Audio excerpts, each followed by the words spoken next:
బులెటిన్లో డీటెయిల్స్ చూస్తే అల్లూరు జిల్లా అరకులోయ నియోజకవర్గ పరిధిలో విషాదం నెలకొంది. దుమ్రిగూడ గిరిజన సంక్షేమ బాలికల ఆశ్రమ పాఠశాలలో ఫుడ్ పాయిజన్ అయ్యింది. కలుషిత ఆహారం తిని 50 మంది విద్యార్థులకు తీవ్ర అస్వస్థతకు గురయ్యారు. వారిని అరకులోయ ఏరియా హాస్పిటల్ కి తరలించారు. వైద్యం అందిస్తున్నారు. ఇక కడుపు నొప్పి, వాంతులతో గిరిజన ఆశ్రమ పాఠశాల విద్యార్థినిలు బాధపడుతున్నారు. ప్రస్తుతానికి ఎలాంటి ప్రమాదం లేదని వైద్యులు చెబుతున్నారు.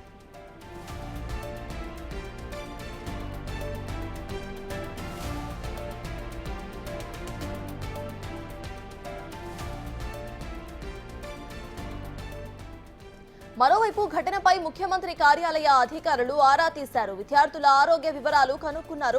వారికి మెరుగైన వైద్యం అందించాలని సూచించారు.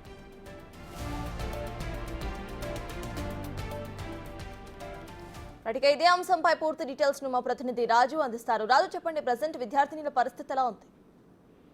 అల్లూరు జిల్లా అరకు నియోజకవర్గం దుమ్రిగూడ మండలంలోని బొందుగూడ గిరిజన సంక్షేమ బాలికల ఆశ్రమ పాఠశాలలో అయితే ఈ కలుషిత ఆహారం తిని సంఘటన అయితే జరిగింది. ప్రమాదం జరిగినటువంటి సమయంలో దాదాపుగా స్కూల్లో 50 నుంచి 70 మంది వరకు విద్యార్థులు పూర్తి స్థాయిగా అస్వస్థతకు గురయ్యారని తెలుస్తున్నటువంటి పరిస్థితి అయితే ఉంది. ముఖ్యంగా వీళ్లలో 3 పరిస్థితి తీవ్ర విషమంగా ఉండడంతో అరకు ప్రభుత్వ ఆసుపత్రికి అయితే తరలించి చికిత్స అందిస్తున్నారు. అరకు, పాడేరు, అదేవిధంగా డుంబరి కూడా స్థానిక ఆసుపత్రుల్లో వీళ్ళకైతే చికిత్స అందిస్తున్నటువంటి పరిస్థితి కనిపిస్తుంది. కలుషిత ఆహారం తినడంతో పాటుగా గత వారం రోజుల నుంచి కురుస్తున్నటువంటి వర్షాలకు ప్రదేశం అంటే ఆ ప్రాంతము స్కూల్ ఆవరణం అంతా కూడా చూడడానికి అక్కడ మొత్తం అపరిశుభ్రంగా ఉన్నటువంటి నేపథ్యంలో డయేరియా సోకిందనేది అధికారులు చెప్తున్నటువంటి మాట. అయితే వీళ్ళకి గృహారం కలుషిత ఆహారం పెట్టడం, ముఖ్యంగా ఎగ్, అదేవిధంగా సాంబారు,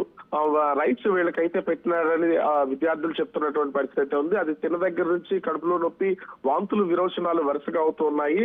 దీనిలో భాగంగానే అంటే నిన్న రాత్రి దాదాపుగా 10 గంటల 30 నిమిషాల తర్వాత వీరందరినీ కూడా అరకు ఆసుపత్రికి, అదేవిధంగా సీరియస్ గా ఉన్నటువంటి వాళ్ళని పాడేరు ఏరియా ఆసుపత్రికి అయితే తరలించారు. అక్కడ వైద్యం అయితే అందిస్తున్నటువంటి పరిస్థితి ఉంది. అయితే దీనిపైన, ఈ సంఘటన పైన సీఎం కార్యాలయం కూడా స్పందించినటువంటి పరిస్థితి ఉంది. ఉన్నతాధికారులు జిల్లా అధికార యంత్రాంగంతో మాట్లాడినటువంటి పరిస్థితి ఉంది. అదేవిధంగా అరకు ముఖ్యంగా అటు అల్లూరు జిల్లా, అనకాపల్లి జిల్లా, విశాఖ జిల్లా కలెక్టర్లతో కూడా సమన్వయం చేసి మెరుగైన వైద్యం కోసం అవసరమైతే వీళ్ళందరినీ ప్రైవేట్ హాస్పిటల్లో చికిత్స అందించాలని తెలియజేసినటువంటి పరిస్థితి ఉంది. అసలు ఈ కలుషిత ఆహారం ఎలా తిన్నారు, దీనికి ఎక్కడి నుంచో ఎవరు కుక్ చేశారు, అంటే దీనికి సంబంధించి ఎందుకు అక్కడ ఉన్నటువంటి పరిసరాలు కూడా అపరిశుభ్రంగా ఉన్నాయి, ఈ కోణంలో కూడా అధికారులు అయితే వాళ్ళ దగ్గర నుంచి వివరాలు అడిగి తెలుసుకుంటున్నటువంటి పరిస్థితి ఉంది. ఎందుకంటే గత వారం రోజుల క్రితమే నర్సీపట్నంలో విషాహారం తిని 3 విద్యార్థులు మృతి చెందినటువంటి నేపథ్యంలో ఇప్పుడు ఒక్కసారిగా అధికారులు అయితే, అంటే అమరావతి నుంచి ఉన్నతాధికారులు దీని మీద పూర్తి స్థాయి దృష్టి పెట్టినటువంటి పరిస్థితి కనిపిస్తుంది. ఎవరికి ఏ విధమైనటువంటి హాని కలగకుండా, ప్రాణాలు పోకుండా ఉండేలాగా పూర్తి స్థాయిలో వీళ్ళందరికీ కూడా మెరుగైన వైద్యం అందించాలని ముఖ్యమంత్రి కార్యాలయం సూచించినటువంటి పరిస్థితి ఉంది. ప్రస్తుతం అయితే 3 పరిస్థితి కొంత ఆందోళనకరంగా ఉన్నటువంటి నేపథ్యంలో వారందరినీ కూడా అరకు ఏరియా ఆసుపత్రిలో చికిత్స అందిస్తున్నటువంటి పరిస్థితి కనిపిస్తుంది. సత్తా. Thank you Raju.